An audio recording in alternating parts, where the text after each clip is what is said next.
The shocking and brutal fate of Nazi female concentration camp guards uncovered for the first time. Welcome back to our channel. In today's video, we're uncovering the brutal fate of the Nazi female concentration camp guards. Often overlooked in history, these women were complicit in some of the most horrific crimes of the Holocaust. What happened to them after the war? Did they face justice or escape their past? Stay tuned to find out.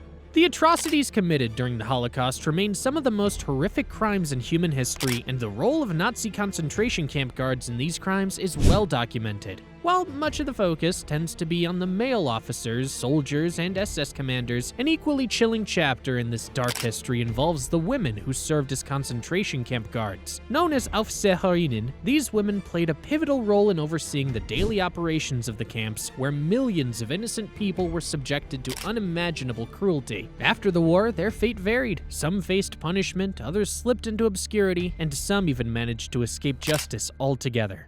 Who were the Nazi female concentration camp guards? The Nazi regime employed women as guards in many of their concentration and extermination camps. These women were often recruited from the ranks of the Lebensborn program, which was designed to increase the Aryan population by encouraging the birth of children to racially pure German women. These women were seen as loyal Aryans who could serve the regime in various capacities, including as concentration camp overseers. Many of the female guards were young, unmarried, and often came from rural or lower middle class backgrounds. They were trained to perform administrative duties or to oversee the prisoners' labor and daily routines. However, the primary responsibility of these women was to enforce the brutal policies of the Nazi regime. They guarded prisoners, oversaw forced labor, and ensured that prisoners adhered to the rules set by the camp authorities. They were expected to be ruthless, show no empathy, and ruthlessly carry out orders, often resulting in physical punishment or even execution for prisoners who broke even the slightest of rules. One of the most notorious women in this role was Irma Gries, a 22-year-old guard at the Auschwitz and Bergen-Belsen concentration camps. Gries was often described as particularly sadistic, with reports of her torturing and executing prisoners, including women and children. Gries's young age, combined with her level of brutality, has made her one of the most infamous examples of Nazi female concentration camp guards.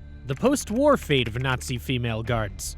The end of World War II marked a time of reckoning for Nazi war criminals, but the fates of female guards were often quite different from their male counterparts. Many women, like their male counterparts, faced trial and punishment, while others avoided justice entirely. The fate of these women was influenced by factors such as age, nationality, and their perceived level of involvement in the atrocities. Trials and sentences. After the war, the Allied forces established war crimes tribunals to bring Nazi officials and collaborators to justice. While male officers were often the primary targets of these trials, several female concentration camp guards were also prosecuted for their involvement in the horrors of these camps. One notable example is Irma Gries, who was arrested by British forces after the liberation of Bergen-Belsen in 1945. Gries was tried at the Belsen trial in 1945 along with other camp personnel for her role in the atrocities committed at Auschwitz and Bergen-Belsen. She was convicted of war crimes, including the torture and execution of prisoners, and was sentenced to death by hanging.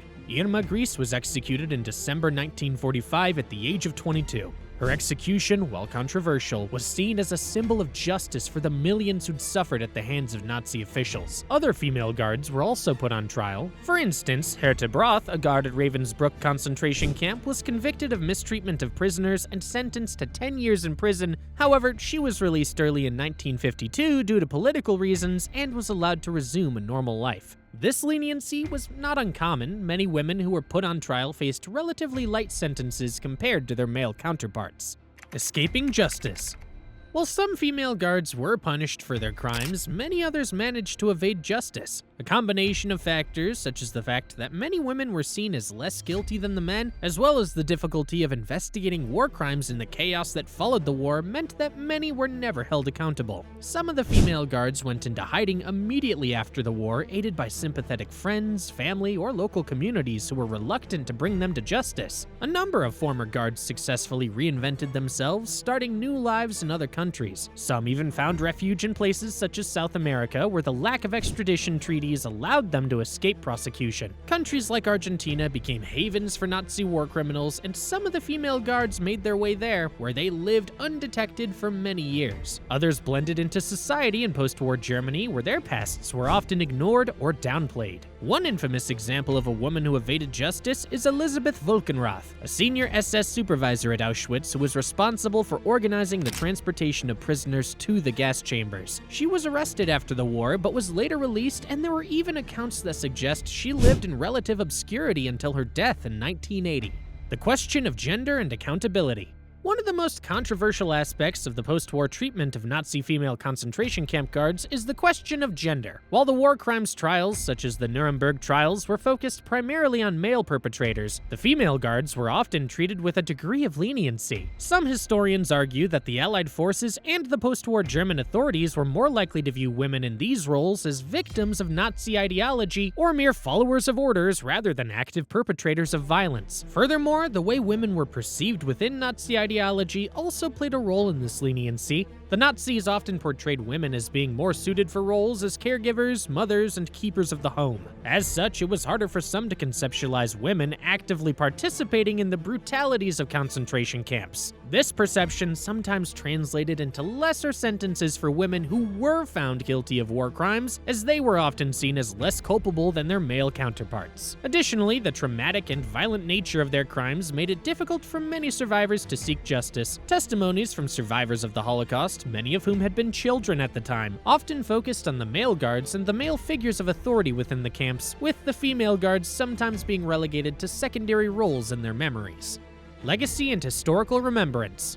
In the decades that followed the war, the role of female Nazi concentration camp guards remained a sensitive and somewhat under-discussed topic. While male perpetrators were extensively studied and prosecuted, the stories of women in these positions were less frequently addressed in historical scholarship. However, in recent years, historians and researchers have begun to shine a light on the contributions of women to the Nazi regime's war crimes, including those in concentration camps. A better understanding of their actions is crucial to forming a full picture of the horrors of the Holocaust. Though some of the women guards were brought to justice, the failure to hold others accountable and the struggles for many survivors in seeking justice for all perpetrators remain a dark stain in the post-war efforts to reckon with Nazi crimes. The legacy of these female guards is complicated. They were both victims of Nazi propaganda and perpetrators of unspeakable acts. The fate of Nazi female concentration camp guards is a tragic and often underexplored chapter of history. While some faced justice, many escaped punishment, with some even managing to live out their lives without ever being held accountable for their actions. Their roles in the Holocaust serve as a chilling reminder that the atrocities committed during the war were not limited to men in power, and that women too played a direct part in one of the darkest periods of human history. Today, the exploration of their actions continues to provoke difficult questions about complicity, accountability, and the lasting impact of war crimes, ensuring that the memory of the Holocaust is never forgotten, no matter who was responsible for its horrors.